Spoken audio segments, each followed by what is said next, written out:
So, Mr. Varka, are you acquainted with this Nicole? Or should I call her Mage N?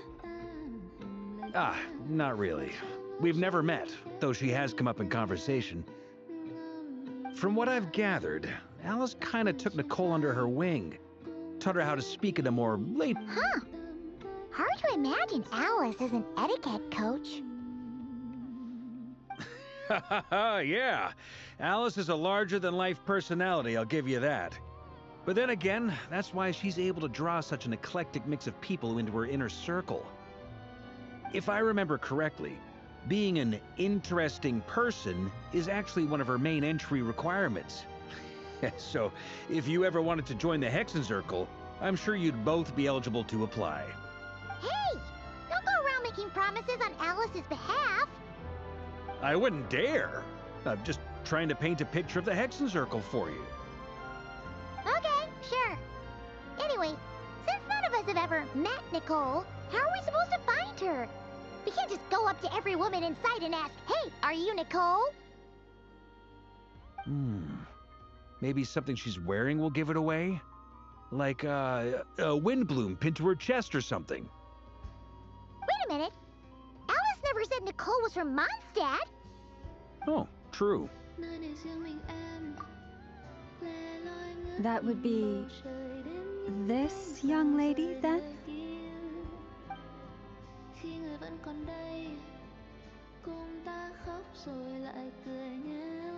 Hey there! Sorry to disturb you, but are you Miss Nicole? Varka, Knight of Boreas of the Knights of Favonius. Alice might have mentioned me before.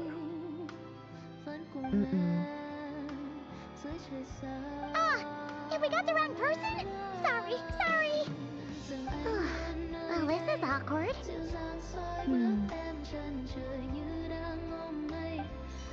When I shook my head, I meant no. Huh? Where is this voice coming from? My apologies. For certain reasons, I am unable to speak. This is the only way I can communicate with you.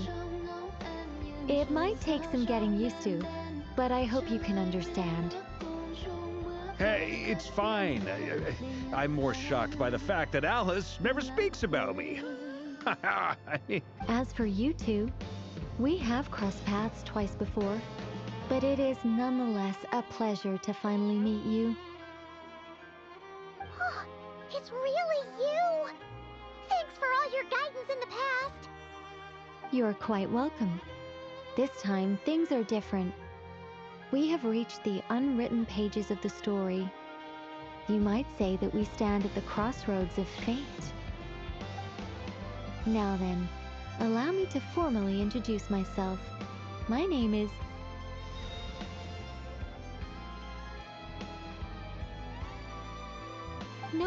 No, stop! Alice! I can't believe it! I had a whole speech prepared. I'd agonized over every single word. She always picks the worst moments to ruin other people's plans. I'm so sorry about that. Alice took the liberty of devising some bespoke self-introduction magic for each member of the Hexenzirkel. But I could have sworn I deleted all of the triggering conditions for it. How did it bypass everything? Oh gosh, this is so embarrassing. This is a very different side of Nicole than what we're used to. Is she not used to face-to-face interactions? Don't worry about it. You've seen that introduction magic once already, so it wasn't too much of a shock. Please go on, Miss Nicole. We'd love to hear what you have to say, or, well, communicate. Huh? Are they talking to this lady? But... Will you all promise to forget that horrendously embarrassing introduction? Sorry? Embarrassing? When?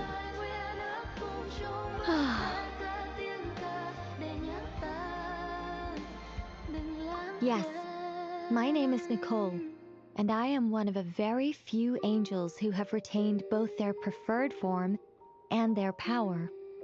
The Traveler and Paimon should be no strangers to this concept. There is another of our kind in Natlan. They call her the Lord of the Night. All right! Paimon remembers her. Yes. Well, I have retained more of my power than she. It's because I don't have a long-term duty to fulfill. To be more specific... no. We'll be here all day if I get into the specifics. Moving on. If I'm not mistaken, you are here because you wish to learn how one might reach the moon beyond the sky. That's right. Is that something you can give us any guidance on? Yes, I do know a way. It began with the Hyperboreans, who lived after the War of Funerary Flame. Blank looks. Maybe I should start with the background of the war. Or maybe not. It shouldn't be an issue. I'll fill in the gaps for you when we have more time. Anyway, after that war ended, the three moons retreated to beyond the false sky. The Hyperboreans were humans I once aided. They accepted the civilization and creations bestowed upon them by the angels. But despite accepting many blessings of the angels, many among them still held on to their faith in the moons. They were reluctant to accept the new order. Even after the War of Funerary Flame, they sought to contact the moon goddesses beyond the sky and receive their guidance. But all three had passed away by that point. This mage has a unique method of communicating. Is she talking about the moons? Yes, but they did not know. And so, still they prayed for the moon goddess's mercy. After building titanic structures that consumed vast amounts of Kuvaki, at last they glimpsed the moons and heard their voices. But of course, they were gravely disappointed, for it was then that they realized the three moon goddesses were dead. Oh, that's such a sad story. It is. Humanity was in a very sorry state at that time. The angels who had once aided them were gone, and the War of Funerary Flames had left them homeless and destitute. Just a second, I gotta ask. How relevant is all this history to the task at hand? Well, I mean, it's... Okay, it seems we've drifted into irrelevant narrative waters. It's been a while since I've had the chance to speak inside someone's head. As soon as I got started, I lost control, and the words just flowed out like a waterfall. What I'm trying to say is... Right, yes, that's it. The relevant part is the ritual created by the Hyperboreans. The fact that they bypassed the false sky and saw the true moons implies that they successfully built a connection between Tevat, which means, with enough Kuvaki and a sufficiently stable connection, it should be feasible to send one person over the border. Okay, so they built some kind of portal? Oh, yes. A portal. Yes. Is something wrong? You sound disappointed. I just didn't expect you to summarize it so well. It turns out I could have said all that in one word, if only I'd managed to think of it.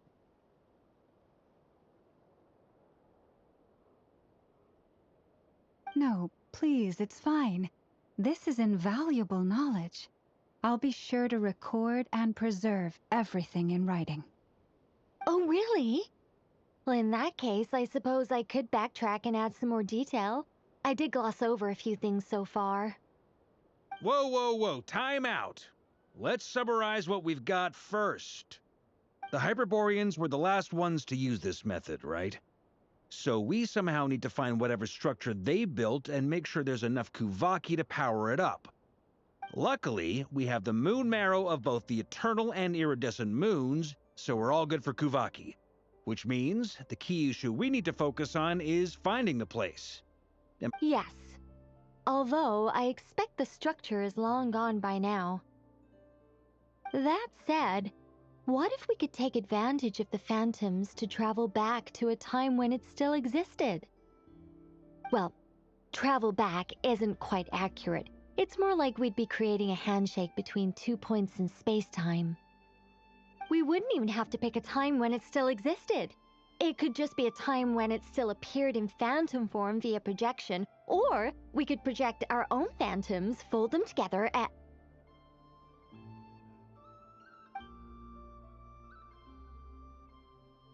You look lost. Was that too hard to follow? Yeah, things got a little, technical there. Paimon's brain is reaching capacity. All right. Let me think about how to put this more simply. Over the next few days, I'll search for phantoms that we can use.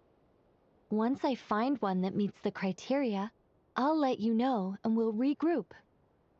By completing certain rituals, specific individuals will be able to enter the phantom and make it to the Hyperborean structure. If everything checks out and it looks feasible, we'll just need to wait for Moon Prayer Night, and we can send the Moon Goddess back home.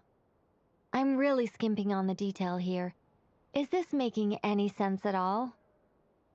I think so. For now, we'll just wait to hear from you.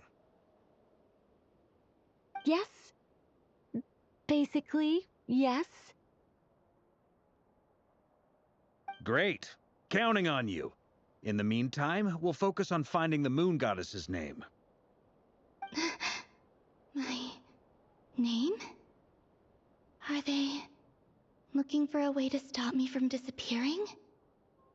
Excuse me, Miss... Go on, Miss Nicole. This conversation was a little all over the place. I didn't catch your name. I am Lauma, of the Frost Moon Scions. Ah, I did wonder. I noticed that you listened very intently when I spoke about Hyperborea and the moon's history. If you'd be interested, I'd love to visit you this evening and go through it again in greater detail. Also, if you were serious about making a record, it would be too risky to simply write down the raw details as is. I would suggest some tweaks. Maybe rewrite the stories as fairy tales or fables, perhaps even prayers. Anyway, we can cross that bridge when we come to it. So, see you later then? Oh, and no need to prepare anything. Just a cup of tea will do. See ya! She seems friendly. It's just... It's so nice to find someone who's actually willing to listen. I've been dying for a chance to finally go through all this systematically from start to finish. Any longer and I'd probably start forgetting it. Now Paimon gets why Alice told us to mind our heads. Ha ha ha ha! What did I tell you? A lot of quirky people in Alice's orbit. Now then, the next order of business is, where do we start looking for the Moon Goddess's name? Maybe the rest of what Nicole has to say might give us some clues. Once I've heard her out, I'll summarize the salient points and share them with you all. I'm also inclined to review our other documents. Yes, our faith was first established by our Hyperborean ancestors, but many of the more factually accurate records are from after Kuthar's birth. Sounds like we're gonna follow Columbina's journey through Devat, huh? In that case, we'll start by heading to the Frost Moon Enclave. Sounds like a plan. Take this with you. I'll see about getting in touch with the Fatui. It'll probably just be Arlecchino and Sandroni again. They're the only ones who would want to help. Thank you, Mr. Varka. Ha ha ha ha ha! Don't mention it. Honestly, I'm more comfortable dealing with... I should follow them, just in case there's some way that I can help.